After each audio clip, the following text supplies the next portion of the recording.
Selamat datang di channel cerita kita. Jangan lupa subscribe, like, dan komen asal daerahnya biar kita makin akrab dan selamat mendengarkan.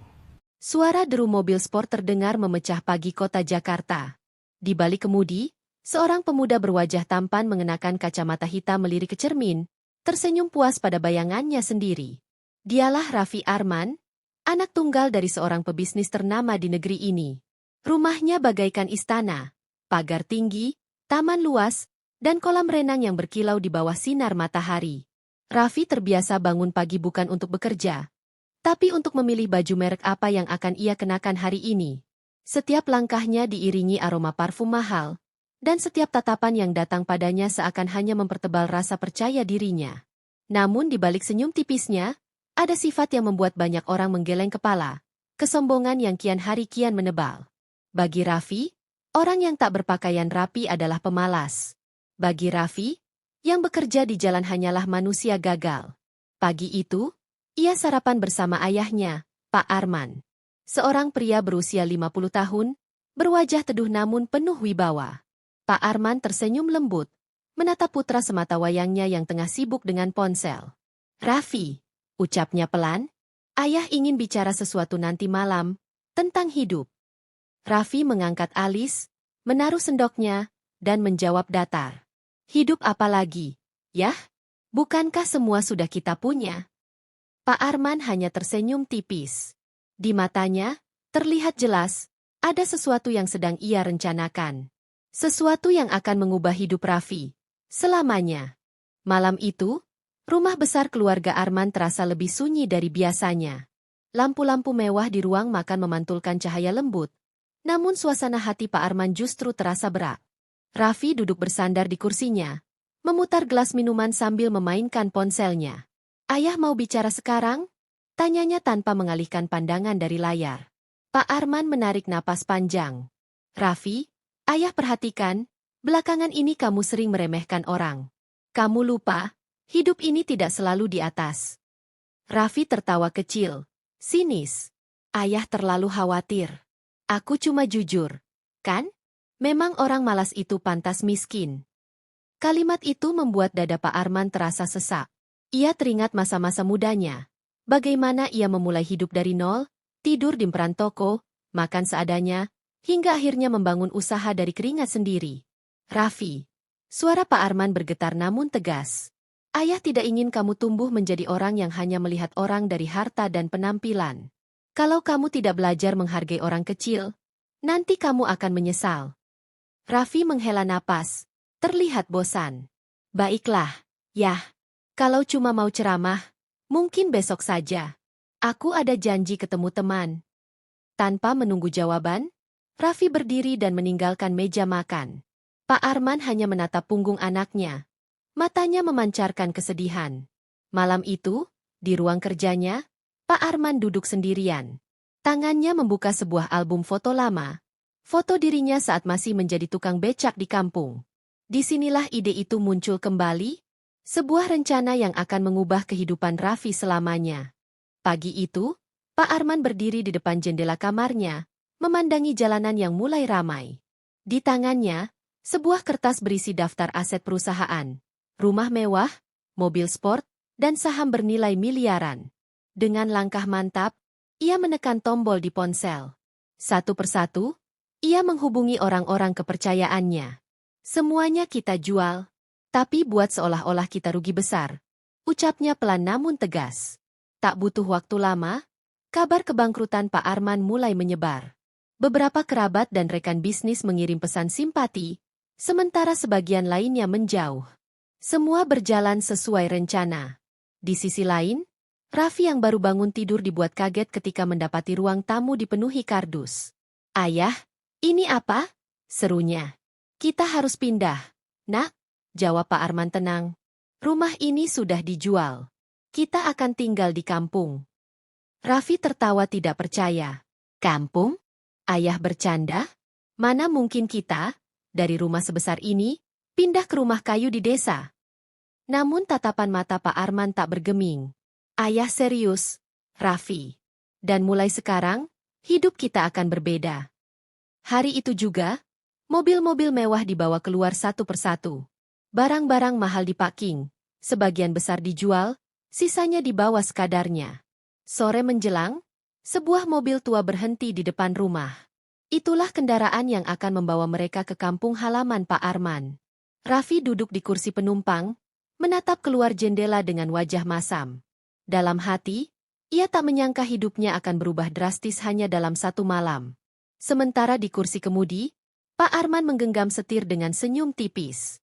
Rencana penyamarannya sebagai tukang becak baru saja dimulai.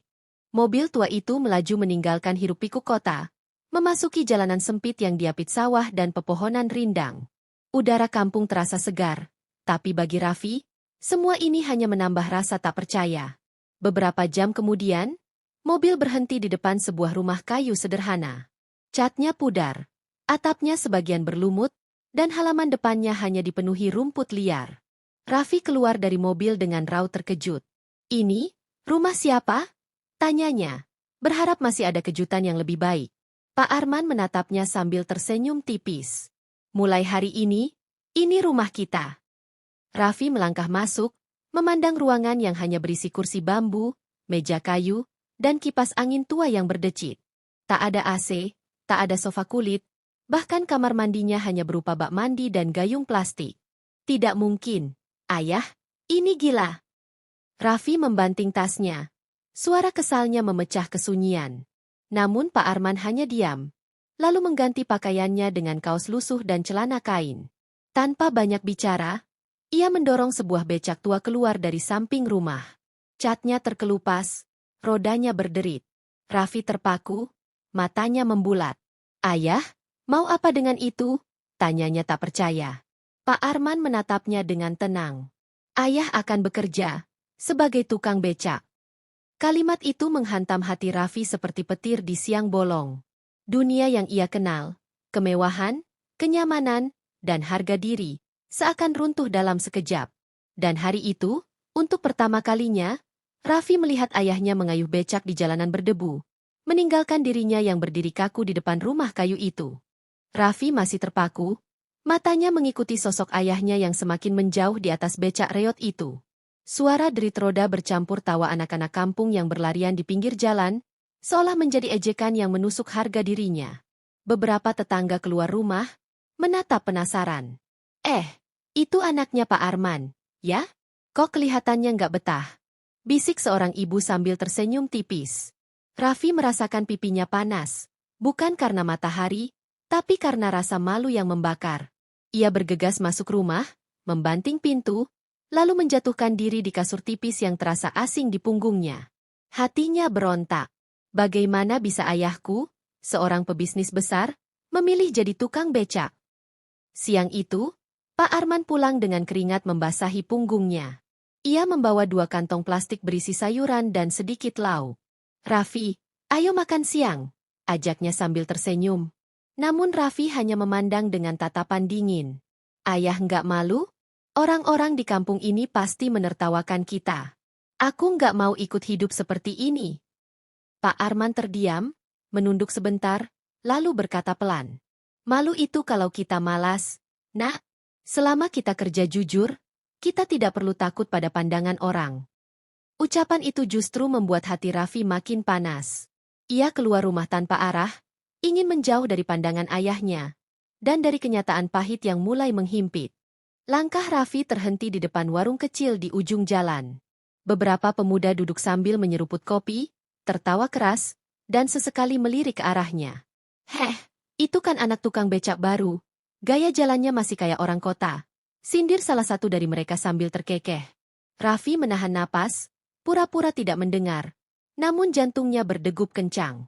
Tak lama, seorang bocah berlari sambil menunjuknya. "Itu, Kak. Ayahnya yang nganter aku tadi pagi pakai becak jelek," teriaknya polos. Tawa pun pecah, menusuk telinganya seperti ribuan jarum. Raffi memalingkan wajah, menatap jalanan berdebu yang terasa asing. Di setiap sudut, ia melihat orang bekerja keras, mengangkat karung beras, memikul air, atau berjualan keliling, dan semua itu membuatnya merasa semakin tidak cocok berada di sini. Sore menjelang, ia kembali ke rumah. Di teras, Pak Arman sedang mengelap becaknya dengan penuh kesabaran.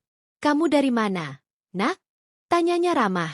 Bukan urusan ayah, jawab Raffi ketus, lalu masuk ke kamar. Ia menutup pintu rapat-rapat, duduk di tepi kasur tipis, dan merasakan perasaan campur aduk. Malu, marah, sekaligus bingung. Di luar, Pak Arman hanya menghela napas. Dalam hatinya, ia tahu, ini baru permulaan. Besok, Raffi akan mulai merasakan sendiri bagaimana rasanya hidup tanpa kemewahan. Pagi itu, ayam berkokok bersahut-sahutan. Raffi terbangun bukan karena alarm ponsel mahalnya, melainkan suara becak ayahnya yang sudah bersiap di depan rumah. Udara dingin menusuk, tapi Pak Arman sudah berkeringat. Raffi, ayo bantu ayah, panggilnya sambil menepuk becak. Raffi hanya menggeleng. Aku nggak mau. Aku nggak cocok kerja kayak gini. Namun perutnya yang keroncongan memaksa ia berpikir ulang. Tak ada lagi sarapan roti impor atau jus segar. Yang ada hanya nasi sisa semalam dengan telur dadar tipis. Menjelang siang, Pak Arman pulang membawa sedikit uang. Ia meletakkan beberapa lembar ribuan di meja. Hari ini cuma segini. Nak, cukup untuk makan kita malam ini. Kalau kamu mau makan lebih enak, kamu harus ikut kerja. Kata-kata itu seperti tamparan bagi Raffi. Namun rasa lapar membuatnya menelan gengsi.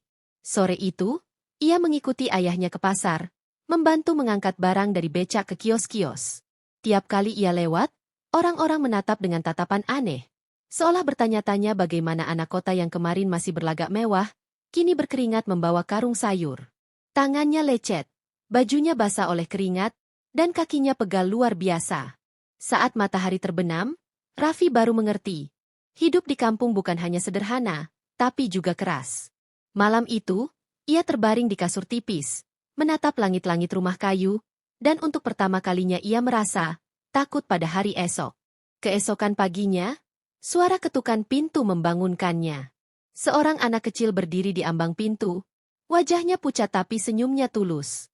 Mas, ayahku bilang mau nitip sayur buat dibawa ke pasar sama Pak Arman. Ucapnya sambil menyerahkan keranjang kecil. Raffi menerimanya tanpa banyak bicara. Namun tatapannya mengikuti anak itu berjalan pulang ke sebuah rumah reot yang dindingnya hampir roboh. Ia melihat seorang wanita tua duduk di kursi bambu, menyapa dengan senyum hangat meski bajunya lusuh. Siang itu, Raffi ikut ayahnya mengantarkan keranjang itu ke pasar. Setelah selesai, ayahnya menyisihkan sedikit uang dari hasil narik becak. Ini buat Bu Sarmi, buat beli obat cucunya yang sakit, kata Pak Arman. Raffi kaget. Loh, ayah, uang kita aja pas-pasan. Kenapa malah dikasih ke orang lain? Pak Arman hanya tersenyum. Karena mereka lebih butuh daripada kita. Nah, rezeki yang kita bagi nggak akan membuat kita miskin. Justru membuat hati kita kaya.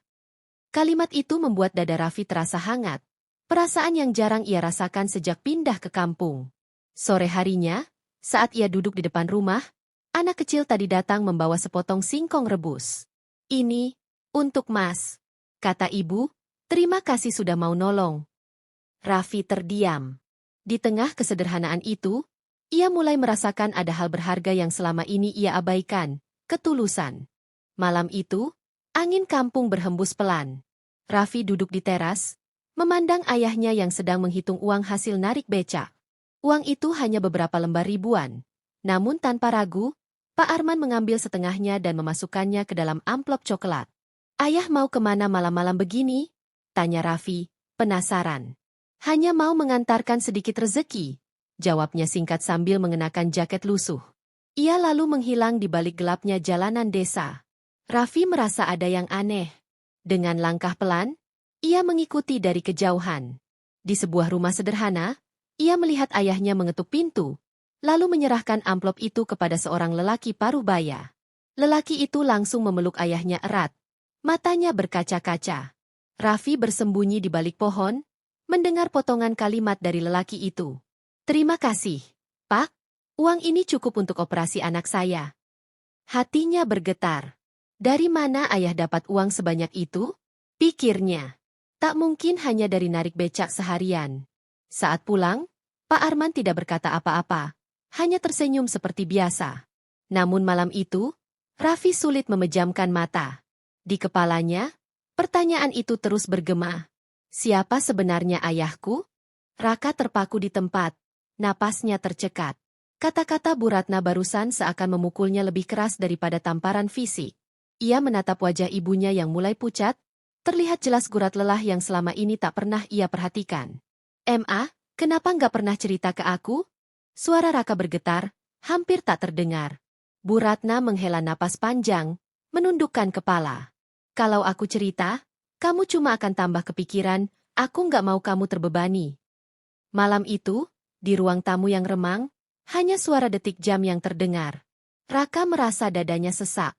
Semua ambisinya, semua cita-citanya, tiba-tiba terasa hampa. Ia mengingat setiap momen ketika ia sibuk mengejar karir, mengabaikan panggilan telepon ibunya, menunda pulang ke rumah, dan bahkan pernah meninggikan suara hanya karena urusan kecil. Air mata mulai mengaburkan pandangannya. Tiba-tiba, Bu Ratna terbatuk keras. Bukan batuk biasa. Kali ini suaranya berat, disertai darah yang membasahi tisu putih di tangannya. "Ma!" Raka langsung berlari menghampiri, memegangi pundak ibunya yang gemetar. "Kita ke rumah sakit sekarang juga." Bu Ratna mencoba tersenyum lemah. "Nggak usah, Mama masih kuat." Tapi di mata Raka, senyum itu justru menambah ketakutannya.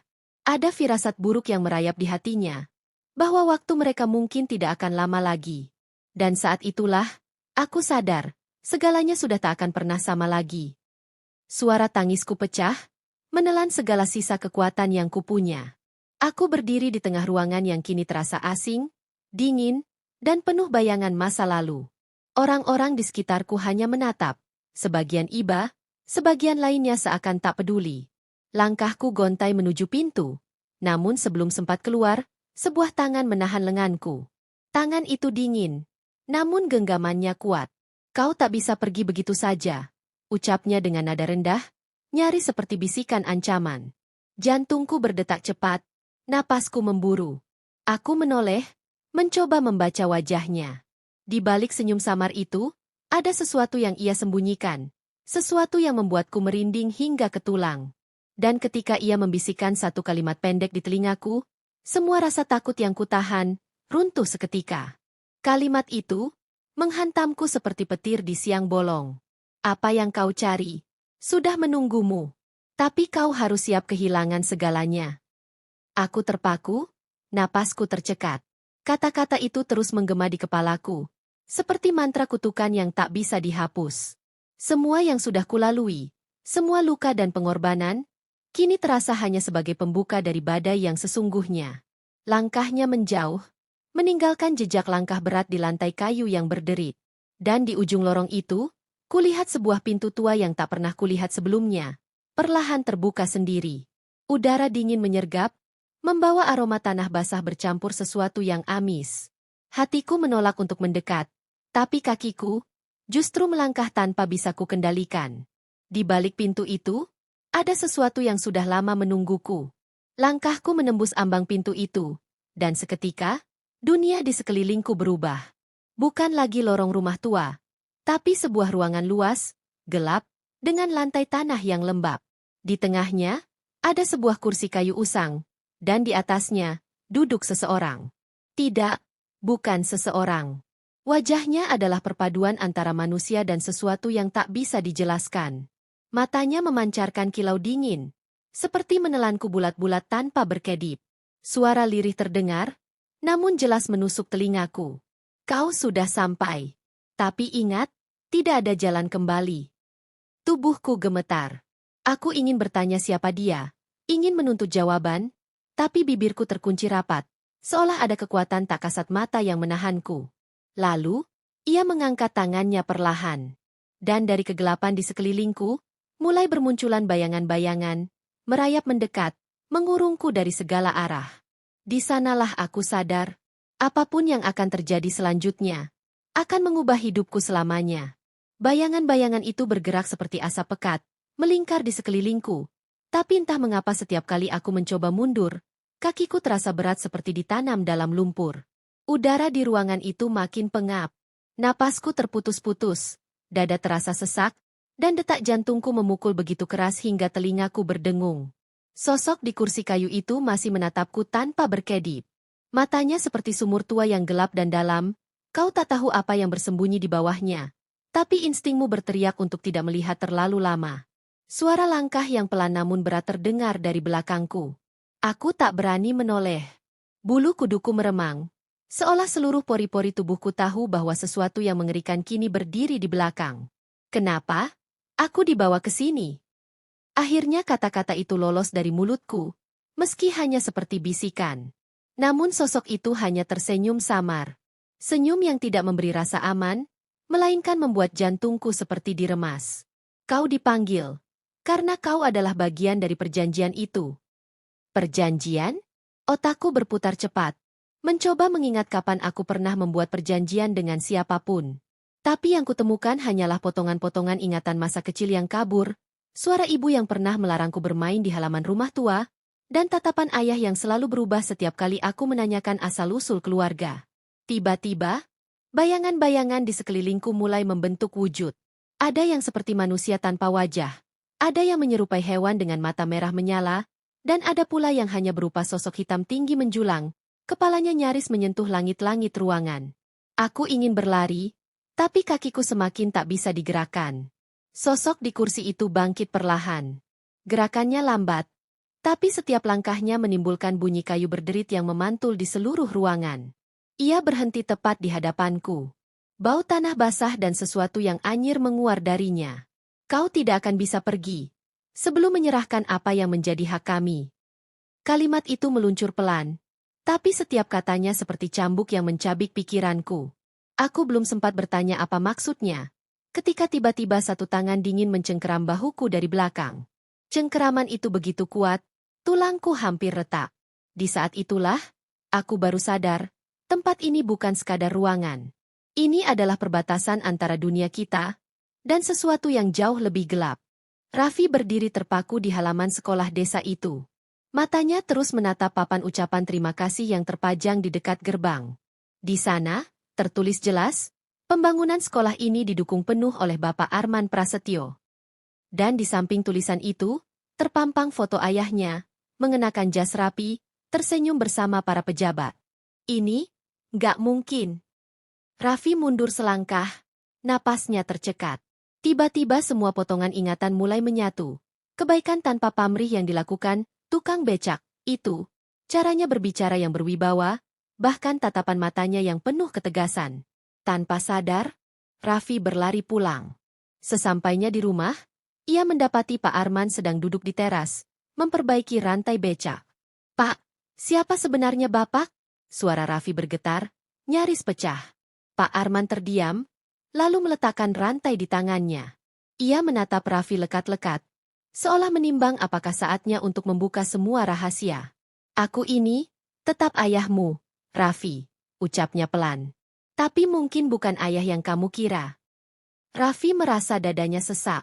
Air mata yang sejak tadi ia tahan akhirnya jatuh juga. "Kenapa? Kenapa Bapak bohongin aku selama ini?" Pak Arman menarik napas panjang, lalu berkata lirih. "Supaya kamu tahu, Raffi, bahwa harga diri dan kebaikan jauh lebih berharga daripada harta." Raffi terdiam. Hatinya penuh campuran marah, bingung, dan malu. Ia tahu, jawabannya akan menentukan segalanya. Suara itu, suara yang pernah Arka dengar di mimpi-mimpinya. Nada lirih, penuh emosi, namun kali ini terdengar nyata, tepat di belakangnya.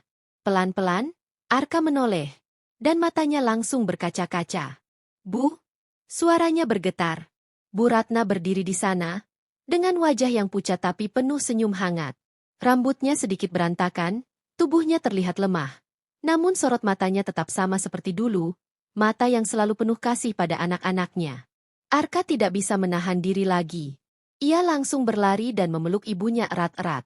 Tangisnya pecah tanpa bisa dibendung. Semua gengsi, semua ego, semua kemarahan yang pernah ia simpan, runtuh ketika di pelukan itu.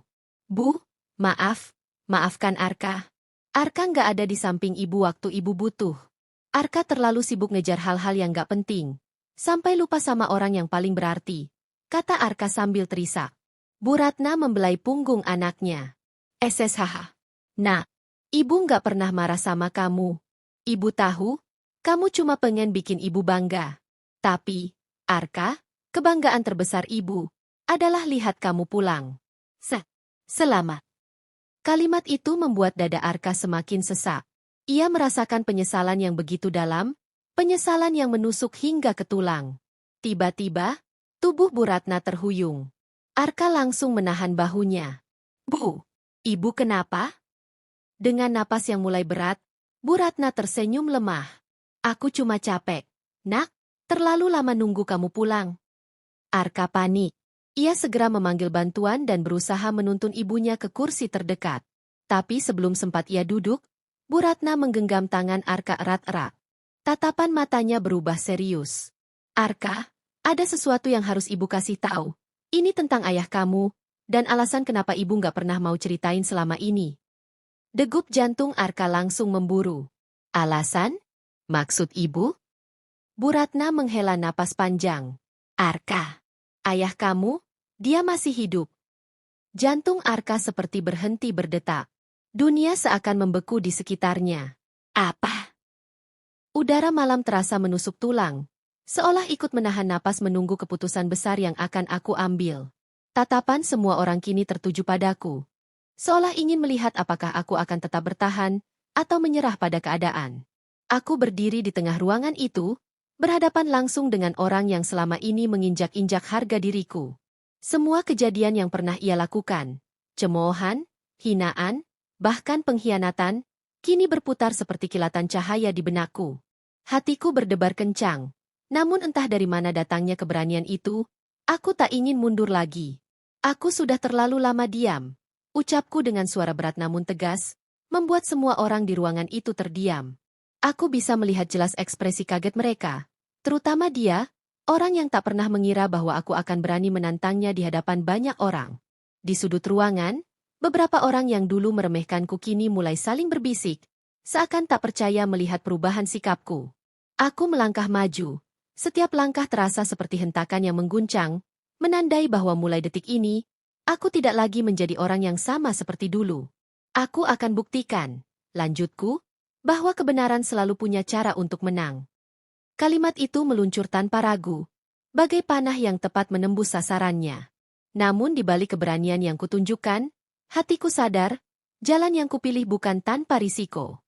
Jika aku kalah, aku bisa kehilangan segalanya. Bukan hanya harga diri, tapi juga masa depan yang selama ini kuimpikan. Tapi jika aku menang, inilah saatnya membalikkan segalanya. Dan malam itu, di hadapan semua saksi, aku bersiap mempertaruhkan segalanya, demi membuktikan siapa diriku yang sebenarnya. Langkahku terasa berat ketika mendorong pintu rumah sakit pagi itu. Bau antiseptik menusuk hidung, suara langkah perawat yang tergesa-gesa bergema di lorong panjang, dan setiap detiknya aku merasa waktu semakin menipis. Di ruang rawat, aku melihat Arka terbaring lemah. Namun ada senyum tipis yang menghiasi wajahnya. Tatapannya langsung mengarah padaku, seolah menungguku sejak tadi. Aku duduk di sampingnya, menggenggam tangannya erat. Kamu datang. Suaranya lirih, hampir tak terdengar. Aku akan selalu datang, jawabku, mencoba menahan getaran di suaraku. Hari-hari sebelumnya begitu melelahkan. Semua usaha untuk mencari bantuan medis terbaik telah kulakukan. Bahkan sampai menjual perhiasan peninggalan almarhum ayah. Tapi kali ini, entah kenapa, aku merasa seperti sedang berada di batas terakhir dari semua perjuangan. Arka menatapku lama, lalu berkata pelan, kalau nanti aku nggak ada, kamu harus janji, tetap kuat. Ucapan itu menusuk hatiku. Air mata langsung menggenang, tapi aku tak ingin dia melihatku lemah. Jangan ngomong gitu. Kamu pasti sembuh. Kita masih punya banyak mimpi yang belum kita wujudkan. Namun, tatapan matanya membuatku sadar. Dia mungkin sudah pasrah. Di luar, hujan mulai turun, menimbulkan suara rintik yang menyentuh jendela. Seolah langit ikut menangis. Aku memeluknya perlahan, mencoba menghangatkan tubuhnya yang semakin dingin. Kamu adalah hal terindah yang pernah Allah titipkan di hidupku, bisiknya. Hatiku seakan hancur berkeping-keping.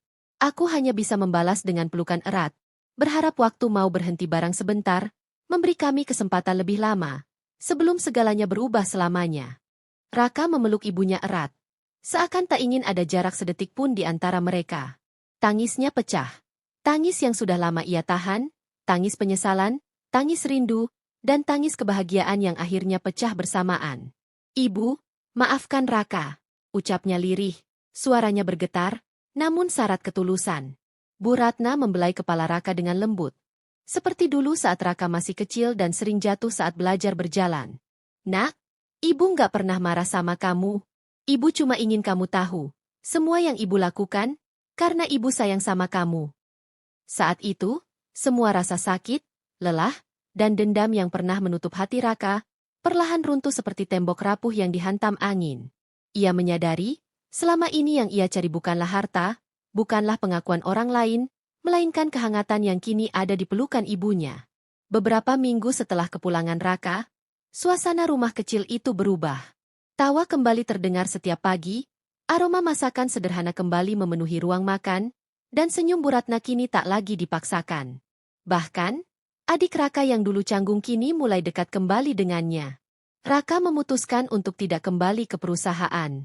Ia memilih membangun usaha kecil di kampung, agar bisa selalu dekat dengan ibunya. Bagi Raka, tak ada lagi hal yang lebih berharga selain waktu yang bisa ia habiskan bersama keluarga. Namun, di tengah kebahagiaan itu, Raka menyadari satu hal, masa lalu tetap meninggalkan bekas. Ia masih harus menghadapi pandangan orang-orang di kampung yang dulu sempat menilai hubungannya dengan sang ibu retak. Tapi kali ini, ia sudah siap.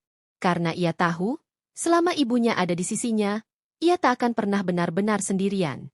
Dan di suatu sore yang teduh, Raka duduk di teras bersama Bu Ratna, menikmati secangkir teh hangat. Matahari perlahan tenggelam di ufuk barat, meninggalkan langit berwarna jingga keemasan. Raka tersenyum, lalu berbisik dalam hati, pintu yang dulu kututup rapat, akhirnya terbuka.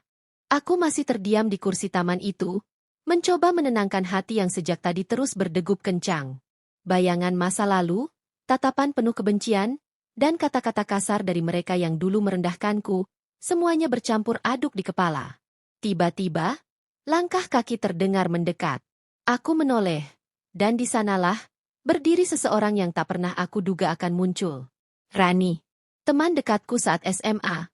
Satu-satunya orang yang dulu diam-diam membelaku saat semua orang menghina penampilanku. Raka, suaranya lirih, seolah takut memastikan. Aku hanya bisa tersenyum tipis, mencoba menyembunyikan gejolak di dada. "Iya, Ran. Lama nggak ketemu." Rani duduk di sebelahku, matanya menatapku penuh rasa ingin tahu. "Jadi, semua kabar itu benar? Kamu sekarang pemilik perusahaan besar itu?" Aku menghela napas, lalu mengangguk pelan. "Iya, tapi semua ini nggak semudah yang mereka pikirkan." Kami berbicara lama. Rani bercerita bagaimana setelah lulus SMA hidupnya juga tak mudah. Ia bekerja serabutan, sempat jatuh bangun, bahkan pernah hampir menyerah. Tapi satu hal yang membuatku tertegun. Ia bilang, dulu saat semua orang menjauhiku, ia selalu diam-diam mendoakan aku sukses. Kata-katanya membuat dadaku terasa hangat, tapi juga perih. Mungkin aku terlalu sibuk membuktikan diri hingga lupa bahwa masih ada orang yang tulus di sekitarku. Namun, obrolan itu tak berlangsung lama. Dari kejauhan, aku melihat beberapa wajah yang sangat familiar. Mereka yang dulu menjadi penyebab semua hinaan itu. Kini mereka berjalan mendekat, seolah tak percaya melihatku di sini bersama Rani. Dan aku tahu, pertemuan ini akan menjadi titik awal dari sesuatu yang jauh lebih besar dari sekadar balas dendam atau pembuktian. Karena kali ini, aku akan berdiri, berbicara, dan tidak akan lagi membiarkan mereka meremehkanku. Dan saat aku berbalik, di sanalah dia berdiri, dengan senyum yang dulu selalu kurindukan. Itulah momen yang membuat seluruh langkahku terhenti.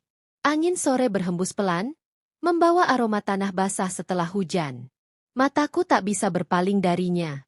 Wajah itu, meski telah berubah, garis-garis lelahnya tak bisa menutupi sorot mata yang dulu selalu memberiku kekuatan. Aku melangkah perlahan. Setiap detik terasa seperti menembus jarak bertahun-tahun yang memisahkan kami. Dia menatapku, bibirnya bergetar seolah ingin bicara, tapi tak ada kata yang keluar. Aku meraih tangannya, dingin, rapuh, namun hangat di dalam hatiku. Air mata jatuh begitu saja. Semua rasa sakit, marah, kecewa, mendadak menguap. Yang tersisa hanyalah rasa syukur bahwa aku masih bisa bertemu dengannya di dunia ini. Dia tersenyum, lalu berkata lirih, "Terima kasih, sudah berjuang sampai sejauh ini." Aku mengangguk, menggenggam tangannya lebih erat, mencoba menahan waktu agar tidak berlari terlalu cepat. Langit mulai meredup, dan di antara cahaya senja itu, aku tahu, inilah akhir dari perjalanan panjang kami. Bukan akhir yang penuh kemarahan, tapi akhir yang dipenuhi dengan penerimaan. Dan saat langkahku menjauh, aku menoleh sekali lagi. Dia masih berdiri di sana, dengan senyum yang akan selalu kuingat, sampai kapanpun.